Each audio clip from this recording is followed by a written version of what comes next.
अगला टॉपिक पढ़ते हैं विद्युत धारा। विद्युत धारा चैप्टर पढ़ते हैं, लेकिन विद्युत धारा में सबसे पहले पढ़ेंगे हम लोग विद्युत आवेश। आवेश किसे कहते हैं? विद्युत आवेश किसे कहते हैं? चालक का वह गुण जिसके कारण उसमें विद्युत धारा उत्पन्न हो जाता है। ठीक है, चालक का ऐसा गुण जिसके कारण उसमें विद्युत धारा उत्पन्न हो जाता है, उससे विद्युत आवेश कहते हैं। ठीक है, कोई चालक है, तार, इसमें धारा क्यों बह रही है? विद्युत आवेश के कारण। ठीक है, विद्युत आवेश, इसे Q से प्रदर्शित करते हैं। ठीक है, अब Q बराबर होता है NE। Q बराबर होता है NE। ठीक है, NE मतलब N है इलेक्ट्रॉन की संख्या और E है इलेक्ट्रॉन पर उपस्थित आवेश। ठीक है, इलेक्ट्रॉन है, इलेक्ट्रॉन पर उपस्थित आवेश। E बराबर होता है 1.6 इंटू 10 के घाते -19 कूलाम। ठीक है, इसका मात्रक होता है, Q का मात्रक क्या होता है? विद्युत आवेश का मात्रक कूलाम। ये जो N है इलेक्ट्रॉन की संख्या है। N क्या है? इलेक्ट्रॉन की संख्या। तो हम लोग अब 1 इलेक्ट्रॉन, 2 इलेक्ट्रॉन, 3 इलेक्ट्रॉन, 4 इलेक्ट्रॉन सब ऐसे निकाल सकते हैं। ठीक है, तो यहाँ पे बस N बराबर लिखते जाएंगे, 1 2 3 4 ऐसे ऐसे। ठीक, अब मान निकलता जाएगा। 10 इलेक्ट्रॉन पे कितने कूलाम आवेश उत्पन्न होता है? कितने कूलाम आवेश उत्पन्न होगा 10 इलेक्ट्रॉन पे? तो यहाँ लिखेंगे 10, यहाँ लिखेंगे 1.6 इंटू 10 के घाते -19 कूलाम। ठीक है, फिर इसको ये दशमलव हटेगा, नीचे चला जाएगा।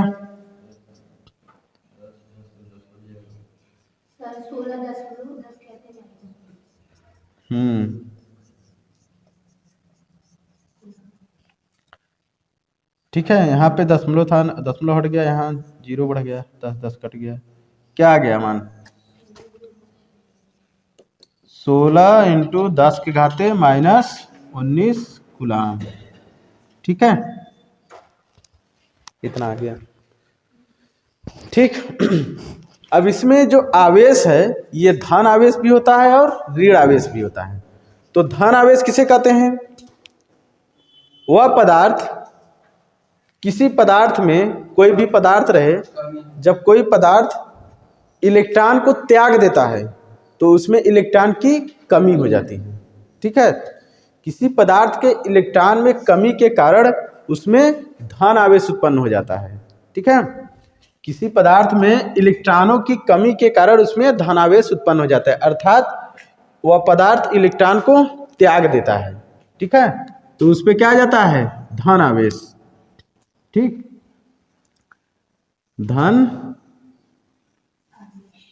धनावेश। ठीक है, अब यदि कोई पदार्थ इलेक्ट्रॉन को ग्रहण कर लेता है, अर्थात उसमें इलेक्ट्रॉन की वृद्धि हो जाती है, तो उसे ऋण आवेश कहते हैं। ठीक है, मतलब वो ऋण आवेशित हो जाता है, वह पदार्थ जो है ऋण आवेशित हो जाता है। ठीक है, तो उसे कहेंगे ऋण आवेश। वह पदार्थ ऋण आवेशित हो गया।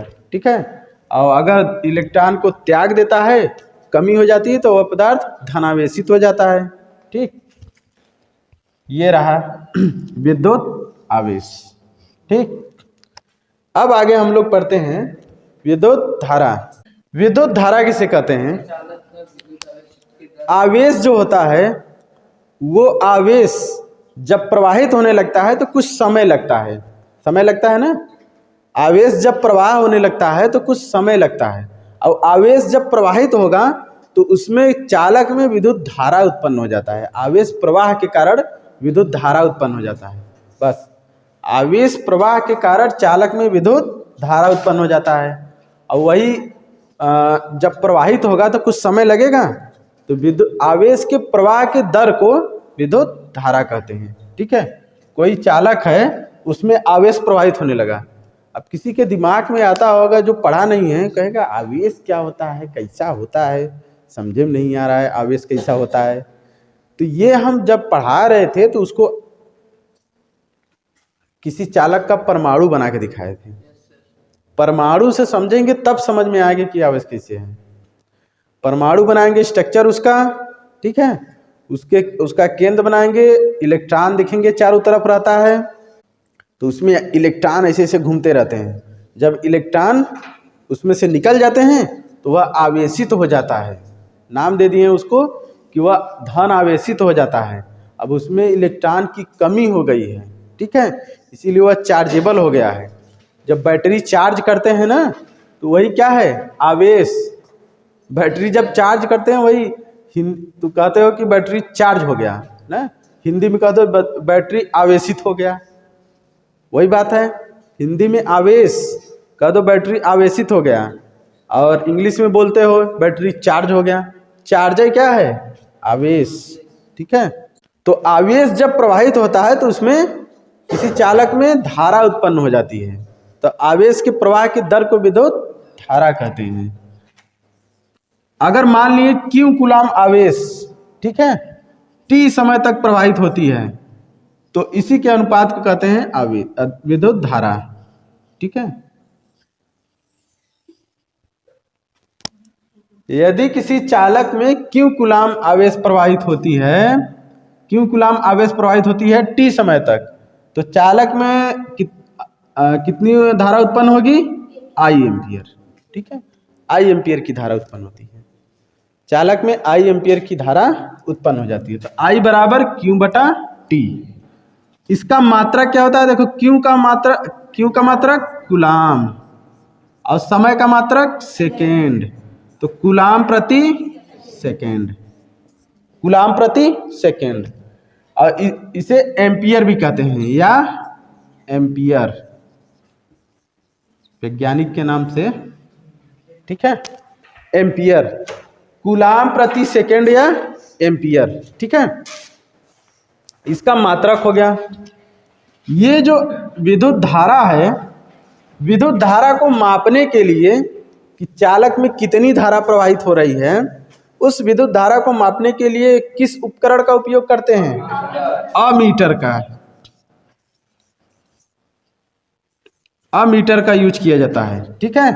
और अमीटर को किसी परिपथ में जोड़ते कैसे हैं, श्रेणी क्रम में, श्रेणी क्रम में जोड़ा जाता है। ये सब बहुविकल्पी में कवर हो रहा है, ठीक है, सब लिखना है, देखो आ जाएगा। तो अमीटर विद्युत धारा मापता है, ठीक है। अमीटर को परिपथ में श्रेणी क्रम में जोड़ा जाता है, श्रेणी क्रम में, ठीक है। और अमीटर का और कौन सा मात्रक हम लोग निकाल सकते हैं, छोटा मोटा, ठीक है, ये सब एसआई मात्रक हो गए ये। तो और मात्रक कैसे निकाल सकते हैं, एक मिली एम्पियर बराबर 1 मिली एम्पियर बराबर 10 के घाते -3 एम्पियर,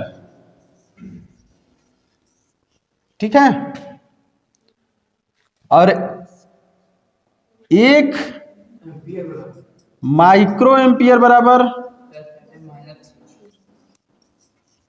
1 माइक्रो एम्पियर बराबर 10 के घाते -6 एम्पियर, ठीक। ये रहे छोटे छोटे मात्रा।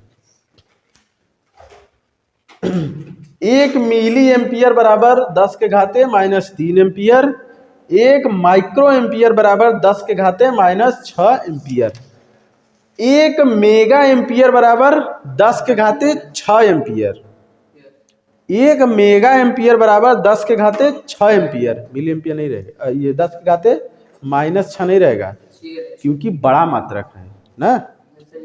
1 किलो एम्पियर बराबर 10 के घाते 3 एम्पियर, ठीक। अगर 1 मिली एम्पियर बराबर 10 के घाते -3 एम्पियर है तो 1 एम्पियर बराबर कितने मिली एम्पियर होगा, तो 1 एम्पियर बराबर कितने मिली एम्पियर होगा? 10 के घाते 3 मिली एम्पियर। उधर चला गया ना। 10 के घाते 3 मिली एम्पियर। ठीक है, ये इतना टॉपिक आपको कवर कर लेना है। 1 एम्पियर कब प्राप्त होता है? 1 एम्पियर धारा जब 1 कूलाम आवेश 1 सेकेंड के लिए प्रवाहित होती है तो 1 एम्पियर धारा प्रवाहित होगी। 1 कूलाम आवेश 1 सेकेंड के लिए प्रवाहित होती है तो 1 एम्पियर धारा प्रवाहित हो गई। ठीक। विद्युत विभव, इलेक्ट्रिक पोटेंशियल। विद्युत विभव क्या है? जो आवेश होता है, किसी धन आवेश को यदि विद्युत क्षेत्र में अनंत से मतलब किसी स्थान से किसी बिंदु तक लाने में जितना कार्य किया जाता है वही है विद्युत विभव। ठीक। यदि Q कूलाम आवेश को अनंत से किसी बिंदु तक लाने में, विद्युत क्षेत्र में किसी बिंदु तक लाने में W जूल कार्य करना पड़ता है तो उस चालक में उत्पन्न विद्युत विभव V बराबर W/Q। ठीक है, V बराबर W/Q। यह है विद्युत विभव। W का मात्रक क्या होता है? जूल। आवेश का मात्रक कूलाम, तो इसका मात्रक क्या होगा? विद्युत विभव का मात्रक जूल प्रति कूलाम या वोल्ट। ठीक है, वैज्ञानिक के नाम पे, या वोल्ट। ये दोनों बहुत इंपॉर्टेंट है, बहुविकल्पी में आता है। ठीक है, बहुविकल्पी में आता है, एकदम तैयार कर लो। 1 वोल्ट विद्युत विभव उत्पन्न कब होगा? 1 वोल्ट जब 1 कूलाम आवेश को किसी बिंदु तक लाने में 1 जूल कार्य करना पड़े तो उस चालक में 1 वोल्ट विद्युत विभव उत्पन्न होता है। ठीक। अब देखते हैं विद्युत विभवांतर। विद्युत विभवांतर किसे कहते हैं? देखो, किसी आवेश को एक बिंदु से दूसरे बिंदु तक, यहाँ कहीं से भी अनंत से किसी बिंदु तक लाते थे विद्युत क्षेत्र में, लेकिन यहाँ पे क्या करें? विद्युत विभवांतर क्या है? विभवांतर जब एक आवेश को एक बिंदु से दूसरे बिंदु तक विद्युत क्षेत्र में एक बिंदु से दूसरे बिंदु तक लाने में जो कार्य किया जाता है, किया गया कार्य ही विद्युत विभवांतर कहलाता है। एक आवेश को विद्युत क्षेत्र में एक स्थान से दूसरे स्थान तक लाने में किया गया कार्य विद्युत विभवांतर कहलाता है। माने जैसे ये है सेम वैसे ये भी है। ठीक है, क्यों कूलाम आवेश को एक बिंदु से दूसरे बिंदु तक लाने में W जूल कार्य करना पड़ता है, तो चालक में उत्पन्न विभवांतर V बराबर W/Q। ठीक है, इसका मात्रक इसको ऐसे करते हैं डेल्टा V। विभवांतर है ना, ये V2 माइनस V1 ऐसे। तो ये कार्य का मात्रक जूल, आवेश का मात्रक कूलाम, तो इसका मात्रक क्या होगा? जूल प्रति कूलाम। विद्युत विभव का भी मात्रक जूल प्रति कूलाम, सेम वही है दोनों, या वोल्ट। ठीक। विद्युत विभव को मापने के लिए परिपथ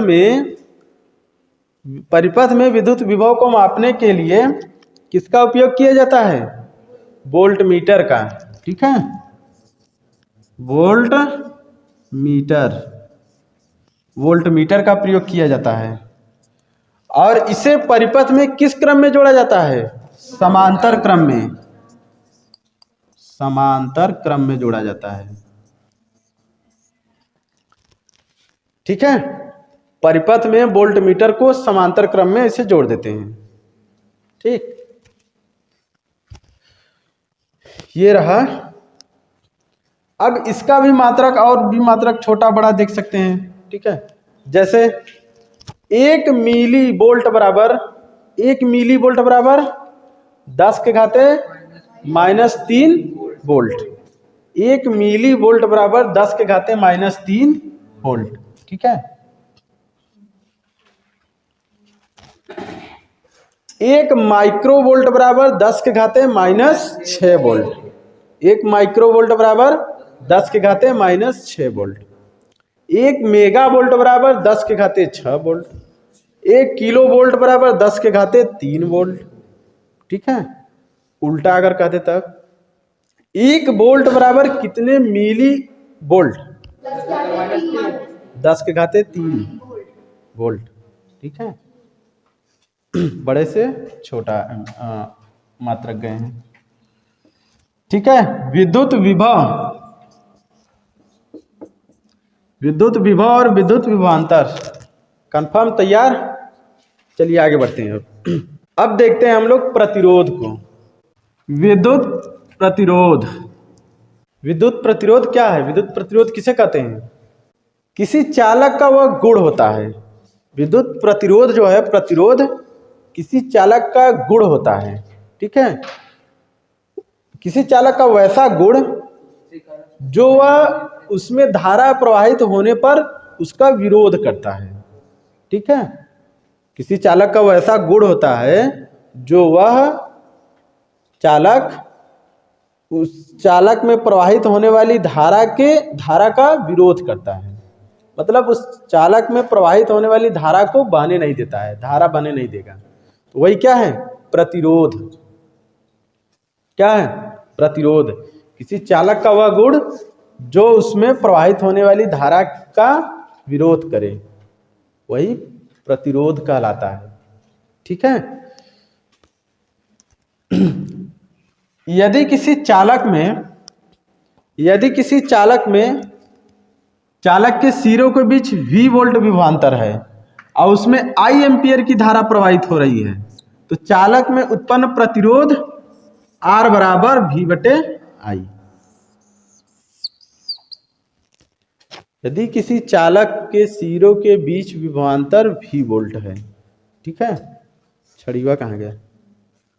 चालक के सिरों के बीच विभवांतर V वोल्ट है और उसमें I एम्पियर की धारा प्रवाहित हो रही है, तो चालक में उत्पन्न प्रतिरोध R बराबर V/I।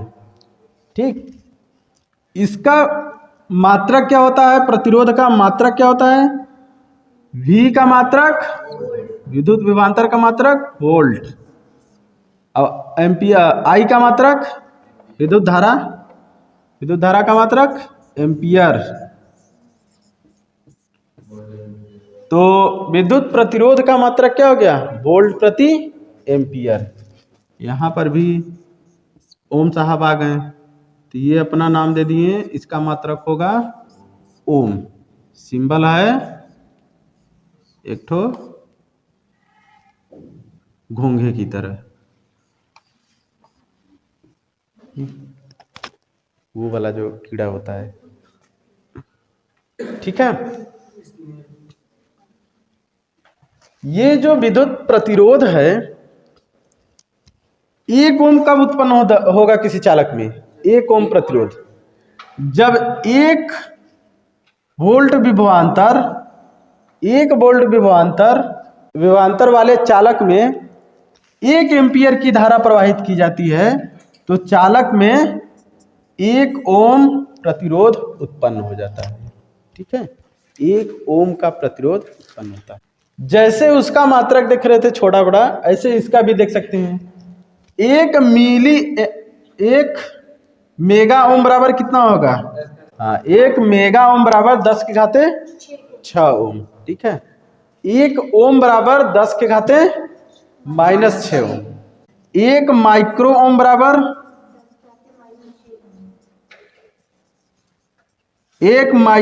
बराबर 10 के घाते -6 ओम।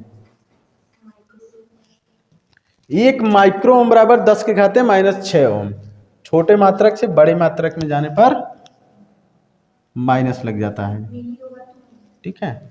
अब विद्युत प्रतिरोध तो समझ लिए, लेकिन विद्युत प्रतिरोधक किसे कहते हैं? रेजिस्टेंस। प्रतिरोधक क्या है? प्रतिरोधक, विद्युत प्रतिरोध तो किसी चालक का गुण होता है। प्रतिरोधक एक प्रकार का कंपोनेंट होता है। ठीक है, एक छोटा सा कंपोनेंट होता है, किसी परिपथ में लगाने पर वह धारा के मान का विरोध करने लगता है। ठीक है, रेजिस्टेंस देखिए वो छोटा छोटा रहता है, वही रेजिस्टेंस है। हाँ, तो ऐसा एक कंपोनेंट जो धारा के प्रवाह का विरोध करता है वह प्रतिरोधक कहलाता है। क्या है? प्रतिरोधक। ठीक है, तो प्रतिरोध तो चालक में रहता है, लेकिन एक ठो अगर कोई एक ऐसा कंपोनेंट रहे जो वह धारा के प्रवाह का विरोध करे तो उसे प्रतिरोधक कहते हैं। प्रतिवर्ती प्रतिरोध क्या है? प्रतिवर्ती प्रतिरोध जो उसमें प्रवाहित होने वाली धारा के मान को परिवर्तित करता है, परिवर्ती प्रतिरोध कहलाता है। धारा के मान में परिवर्तन करता है, वही प्रतिवर्ती प्रतिरोध है। उसे धारा नियंत्रक भी कहते हैं। जैसे ही रेगुलेटर देखो लगा यही। ठीक है। चालक क्या है? चालक किसे कहते हैं? जिसमें धारा प्रवाहित हो वो चालक है। जिसमें आसानी से धारा प्रवाहित हो जाए, बढ़िया से आसानी से धारा प्रवाहित हो जाए वह चालक है। जिसमें आसानी से धारा प्रवाहित न हो सके वो अचालक है। और जिसमें उसमें थोड़ा सा बदलाव करने पर वो उसमें धारा प्रवाहित होने लगती है तो उसे अर्धचालक कहते हैं। ठीक है, अर्धचालक के ताप में अगर परिवर्तन करते हैं तो उसमें धारा प्रवाहित होने लगता है, यही अर्धचालक का गुण होता है। ठीक है।